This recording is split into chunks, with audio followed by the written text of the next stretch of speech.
archaeologists moved in here and they started unearthing the strutters. Okay, remember that it's very, very difficult to dig here in the old city because you have all these historical buildings and churches and mosques and this and that. This was a rare window of opportunity to do just that. That's exactly what they did.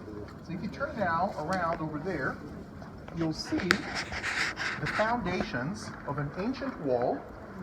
This wall is about 2,700 years old, dating back to the time of the Old Testament period. Okay? In the year 701 BC, King Hezekiah, king of Judah, built that wall. Okay? And he did that in preparation for the Assyrian siege over the city. And so, long story short, Hezekiah, who was the king of Judea at the time, decided to rebel against the king of Assyria. Syria, by the way, is in modern-day Iraq, in the northern part. And their capital city was Nineveh, which is today called Mosul. Okay? And so, when he rebelled, the Assyrians sent in a huge expeditionary force, 185,000 strong, and they were going to destroy the kingdom and capture Jerusalem. And so, in preparation for the coming assault, King Hezekiah did two things. He first built this wall around upper parts of Jerusalem. Remember that the original nucleus of Jerusalem was further down, okay? And so, in many cases, they built over existing houses. You can see that very clearly right here. If you look down, you'll notice that they built the wall over houses, okay? There was no time to waste. Okay? The Assyrians were heading their way, and therefore they simply built over houses in order to defend most of the city.